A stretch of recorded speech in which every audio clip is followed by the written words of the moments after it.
Hockey प्रेमियों के लिए, जिनके लिए आज बहुत बड़ा दिन है।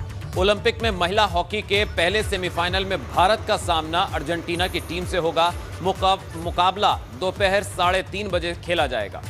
तो अर्जेंटीना वर्ल्ड रैंकिंग में इस वक्त दूसरे स्थान पर है, जबकि भारत 7वें नंबर पर है। भारत 3 बार की ओलंपिक गोल्ड मेडलिस्ट ऑस्ट्रेलिया को हराकर सेमीफाइनल में पहुंचा है। वहीं अर्जेंटीना ने क्वार्टर फाइनल में 2016 के रियो ओलंपिक में स्वर्ण पदक जीतने वाले ब्रिटेन को 3-0 से हराया था। तो हॉकी टीम ने हरिद्वार की वंदना कटारिया भी खेल रही हैं। वंदना कटारिया ने इससे पहले ऑस्ट्रेलिया के साथ हुई लीग मैच में गोल दागकर इतिहास रचा था। पूरे देश के साथ ही वंदना के परिवार वालों को भी आज उनकी परफॉर्मेंस से काफी ज्यादा उम्मीद है। तो वंदना कटारिया के भाई चंद्रशेखर कटारिया जी इस वक्त हमारे साथ फोन लाइन पर जुड़े हुए हैं। आइए उन्हीं से बात करते हैं।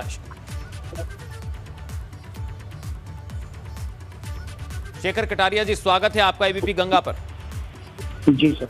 जी चंद्रशेखर जी, आज का दिन बहुत बड़ा है और आज होने वाले मुकाबले में पूरे देश ही नहीं बल्कि पूरी दुनिया की निगाहें टिकी हुई हैं। कितने गर्व का पल है, क्योंकि अभी तक जबरदस्त परफॉर्मेंस रहा है टीम इंडिया का और आज बहुत अहम मुकाबला होने जा रहा है। क्या उम्मीदें हैं? जी सर, बस गर्व की बात है कि सब अच्छी तरह से टीवी के सामने ही बैठे हुए हैं। सब बस बेसब्री से इंतजार है कब मैच शुरू होगा और कब मैच देख पाएंगे। सभी लोग, पूरा परिवार और सब पूजा अर्चना में लगे हुए हैं आज से सुबह से। जी चंद्रशेखर जी, ओलंपिक्स के दौरान क्या आपकी सिस्टर से आपकी बात हुई, वंदना से आपकी बातचीत हुई?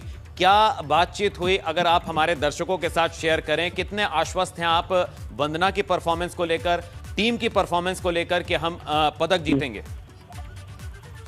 हाँ जी, जो है बस बहुत ही वो है कि सुबह से पूजा अर्चना कर रहे हैं कि भाई वंदना जो है और पूरी टीम उनकी जो है ये मैच जीत जाए।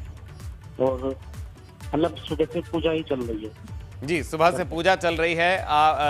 पूरा देश जो है दुआएं कर रहा है कि टीम इंडिया जो है पदक जीते। आप किस तरह से देखते हैं आज होने वाले मुकाबले को, क्योंकि सामना जो है अर्जेंटीना की टीम से है और वो भी कड़ी टक्कर दे रही है और वो भी अच्छा परफॉर्म करती आई है और निश्चित तौर पर टीम इंडिया से भी बहुत ज्यादा उम्मीदें हैं।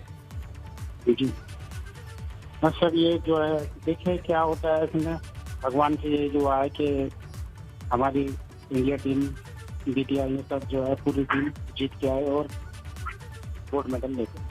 जी बिल्कुल चंद्रशेखर जी, बहुत बहुत शुक्रिया हमसे बात करने के लिए और हमारी ओर से भी शुभकामनाएं वंदना को भी और भारतीय महिला हॉकी टीम को भी कि वो जरूर मेडल जीते, सेमीफाइनल में अर्जेंटीना को हराकर अपना मेडल पक्का करे और देश का मान और बढ़ाए।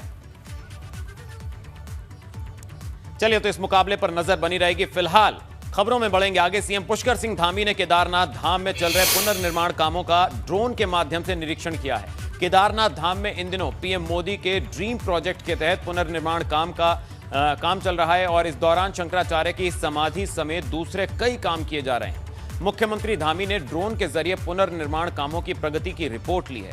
सीएम ने कहा कि पुनर्निर्माण कामों में और तेजी लाई जाए।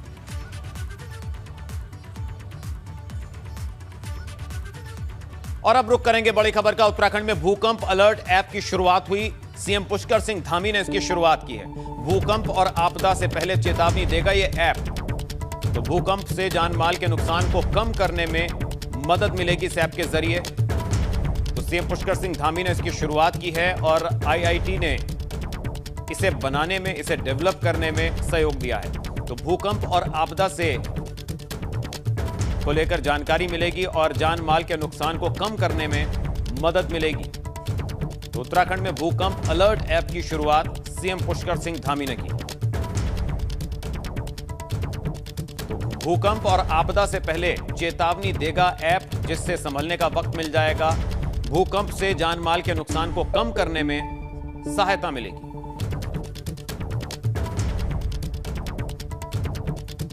आईआईटी रुड़की के सहयोग से इस ऐप को डेवलप किया गया, बनाया गया। सीएम पुष्कर सिंह धामी ने इसकी शुरुआत की है। भूकंप और अन्य आपदाओं को लेकर अलर्ट करेगी ऐप। ज्यादा जानकारी के लिए, अपडेट के लिए रुक करेंगे सहयोगी पंकज राणा हमारे साथ जुड़ चुके हैं। पंकज, भूकंप से जान माल के नुकसान को कम करने के लिए एक ऐप जिसकी शुरुआत सीएम पुष्कर सिंह धामी ने की है, ये ऐप किस तरह से काम करता है और कितनी बड़ी सहायता इससे हो सकती है अगर ये अलर्ट जो है सही वक्त पर मिले? निश्चित तौर पर देखिए, ये काफी बड़ी राहत की बात कह सकते हैं उत्तराखंड के लिए, क्योंकि उत्तराखंड अति संवेदनशील इलाका है और खासकर पहाड़ी क्षेत्रों में भूकंप जैसी जो घटनाएं हैं वो अधिकांश होती रहती हैं। तो उस लिहाज से आईआईटी रुड़की द्वारा ये एक ऐप तैयार किया गया है। इसमें एक अलर्ट ऐप है ये, इसको अगर मोबाइल पर डाउनलोड करेंगे तो ये सीधे भूकंप आने से 20 सेकंड पहले जिसके मोबाइल में ये ऐप डाउनलोड होगा उसको अलार्म के जरिए सूचित करेगा कि आपके क्षेत्र में खतरा होने जा रहा है और भूकंप की संभावना बन रही है। तो उस वो व्यक्ति इस अलार्म के माध्यम से अपनी जान माल की रक्षा कर सकता है। इस तरह का ये ऐप बनाया गया है और ये भारत में पहला ऐप है ऐसा जो उत्तराखंड में काम करेगा। और इसमें ये भी मुख्यमंत्री ने भी कहा है, जो आईआईटी रुड़की के प्रोफेसर हैं कमल, उन्होंने ये साफ तौर पर कहा है कि इस ऐप को यदि मोबाइल में डाउनलोड कर लिया जाता है तो उत्तराखंड में जो तमाम आपदाएं आती हैं या खासकर जो भूकंप जैसी घटनाएं होती हैं उसमें अलर्ट के तौर पर ये ऐप काम कर सकेगा। तो एक उन्होंने लोगों से अपील भी की है कि ज्यादा से ज्यादा इस ऐप को अपने मोबाइल में डाउनलोड करें। तकरीबन 4 साल में ये ऐप आईआईटी रुड़की द्वारा बनाकर तैयार किया गया है और तकरीबन 6 करोड़ का खर्चा इसमें आया है और अब पूरी तरह से उत्तराखंड सरकार को समर्पित कर दिया गया है। मुख्यमंत्री पुष्कर सिंह धामी और आपदा प्रबंधन द्वारा आज इसको पूरी तरह से शुभारंभ किया गया है और पहली बार जो आपदा प्रबंधन के सचिव है उन्होंने इसको मोबाइल में डाउनलोड किया है। उसके साथ साथ ही मुख्यमंत्री ने भी लोगों से अपील की है कि ज्यादा से ज्यादा इसको मोबाइल में डाउनलोड करें ताकि लोगों को इस ऐसी समस्या से बचाया जा सके। जी, बहुत शुक्रिया पंकज राणा इस जानकारी के लिए, हमारे साथ जुड़ने के लिए। तो सीएम पुष्कर सिंह धामी ने इस ऐप की शुरुआत की। वहीं उत्तराखंड में बारिश बढ़ने के साथ ही इन दिनों पहाड़ी दरकने का सिलसिला भी जारी है। जोशीमठ में जयप्रकाश पावर प्रोजेक्ट के पास पहाड़ी दरकने का एक वीडियो सामने आया है। तस्वीरों में देखा जा सकता है कि पहाड़ किस तरह से दरकता है और उस समय का मंजर कितना भयावह, कितना डरावना होता है। देखते ही देखते पहाड़ी का एक बड़ा हिस्सा अलकनंदा नदी में गिर जाता है। इससे पावर प्रोजेक्ट को तो कोई नुकसान नहीं हुआ, मगर भविष्य में इसके परिणाम घातक भी हो सकते हैं। तो 2007 में चाई गांव में भूस्खलन से भारी नुकसान हुआ था। पूरे गांव की जमीन दरक गई थी और कई भवन जमींदोज हो गए थे। इस घटना के बाद से ग्रामीणों में दहशत का माहौल है, क्योंकि यह पहाड़ी चाई गांव के ठीक नीचे है।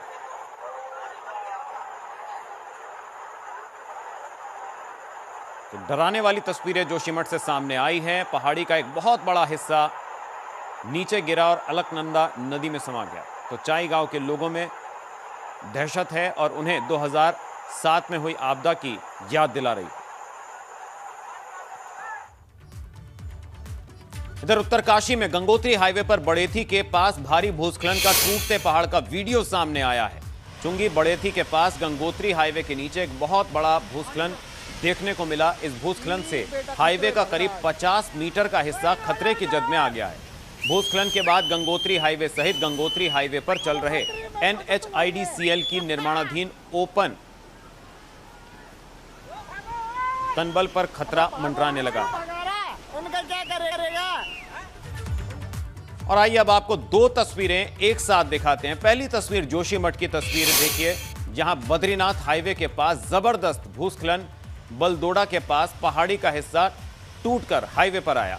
यात्री इसमें बाल बाल बचे। तो उत्तरकाशी में गंगोत्री हाईवे पर बड़ेथी के पास भारी भूस्खलन का टूटते पहाड़ का वीडियो सामने आया और दोनों ही तस्वीरें डराने वाली हैं। पहली तस्वीर जहां पहाड़ का एक बड़ा हिस्सा टूटकर गिरा और बाल बाल यात्रियों की जान बची, समय रहते वो पीछे हट गए। वहीं उत्तरकाशी में भी लैंडस्लाइड का नज़ारा सामने आया है। गंगोत्री हाईवे के पास भूस्खलन हुआ और तस्वीरों में देखा जा सकता है कि किस तरह से एक बड़ा हिस्सा चट्टान का टूटकर गिरा बड़ेथी के पास।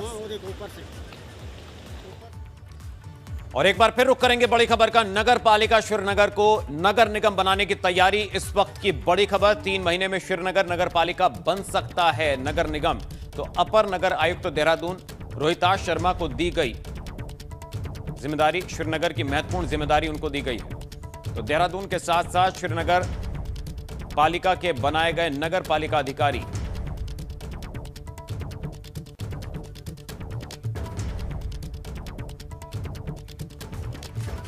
उधर मसूरी के कैंपटी फॉल का जलस्तर लोगों को डरा रहा है। अचानक जलस्तर बढ़ने और पानी के साथ मिट्टी पत्थर आने की वजह से पुलिस भी अलर्ट हो गई है और वहां से लोगों को हटाया गया है। साथ ही यहां खतरे को देखते हुए हूटर की व्यवस्था की गई है ताकि लोगों को समय रहते खतरे से आगाह किया जा सके। तो कैंपटी फॉल जहां पर पर्यटकों का जमावड़ा रहता है, वहां पर भी बारिश से खतरा बढ़ गया है। तस्वीरें आप देख सकते हैं और वहां पानी के साथ साथ पत्थर भी गिरने से अलर्ट मोड पर है पुलिस और लोगों को वहां से हटाया जा रहा है।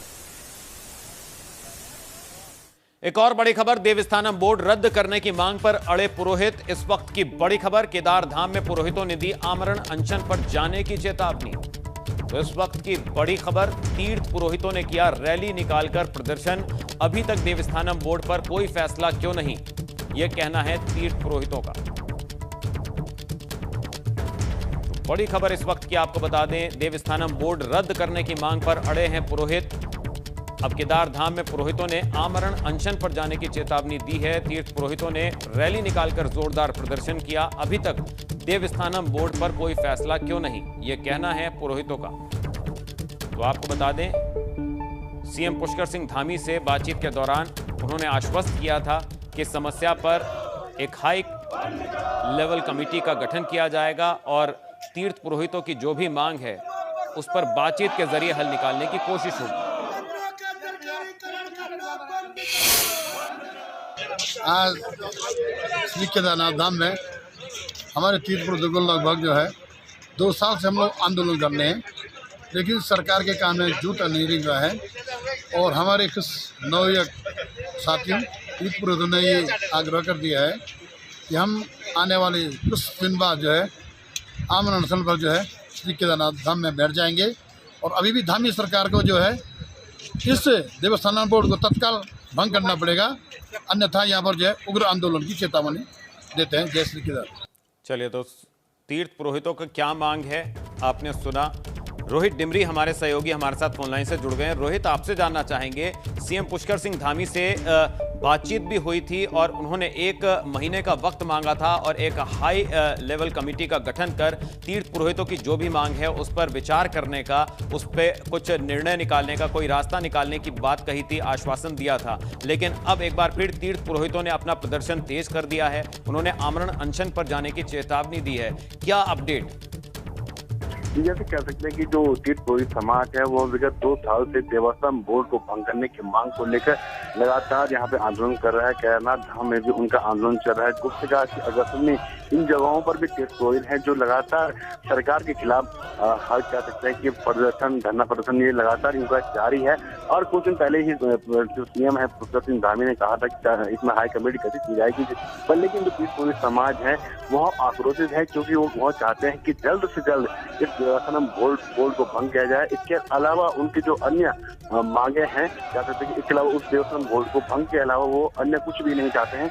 कह सकते हैं कि सबसे कुछ दिन पहले ही कुछ अधिकारियों की टीम जब केदारनाथ धाम पहुंची थी तो तीर्थ पुरोहितों के भवनों के साथ छेड़खानी यहाँ पर की गई थी। तब से लेकर जो है तीर्थ पुरोहित समाज में खासा आक्रोश सरकार के खिलाफ बना हुआ है, क्योंकि सरकार वो चाहते हैं कि सरकार पहले तीर्थ पुरोहितों से बातचीत करे, उनसे मुलाकात करे, तब जाके जो भी कार्रवाई करनी हो वो की जाए। पर लेकिन ऐसा नहीं हो रहा है। तो ऐसे में वो आमरण अनशन की चेतावनी, चलिए, आमरण अनशन की चेतावनी दी है तीर्थ पुरोहितों ने। बहुत बहुत शुक्रिया रोहित इस जानकारी के लिए हमारे साथ जुड़ने के लिए।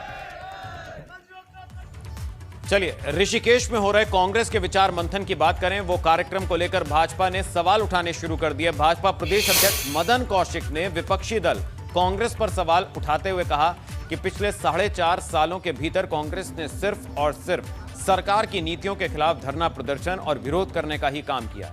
ऐसे में कांग्रेस के इस विचार मंथन से कुछ होने वाला नहीं है। देखिए, कांग्रेस ने चिंतन करते करते 4.5 साल गंवा दिए। विपक्ष की भूमिका के तौर पर वो मुद्दे उठाने में विफल रहे। पार्टी के आधार पर वो प्रदेश की समस्याएं उठाने में विफल रहे। कोरोना संक्रमण काल में जहां सारे सामाजिक राजनीतिक दल जनता के बीच में सेवा भाव में लगे हुए थे, वो लोग उस अवसर को भी गंवा चुके हैं। जहां पूरे राजनीतिक दल सरकार पूरी ताकत के साथ लगी थी और टूल किट जैसे हटकंडे अपना रहे थे। इसलिए अब कुछ भी करने से होने वाला नहीं है।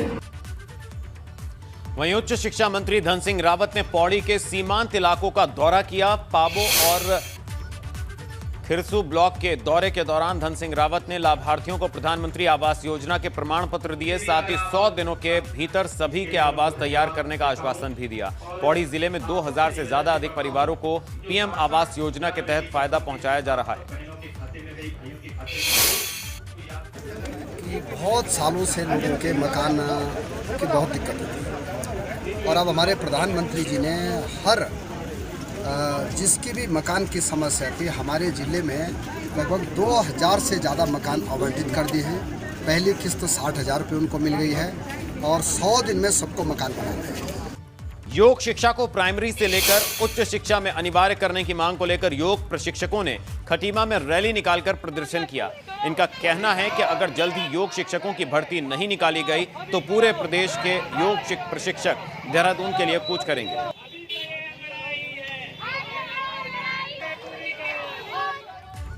वहीं देहरादून में डीएम ने शहर में चल रहे स्मार्ट सिटी के कामों का निरीक्षण किया। इस दौरान डीएम ने स्मार्ट सिटी के कामों का जायजा लिया। साथ ही अधिकारियों और कार्यदायी संस्थाओं को सौंपे गए कामों में तेजी लाने के निर्देश भी दिए। डीएम ने कहा कि बरसात के सीजन को ध्यान में रखते हुए काम किया जाए ताकि आम लोगों को कोई परेशानी ना हो।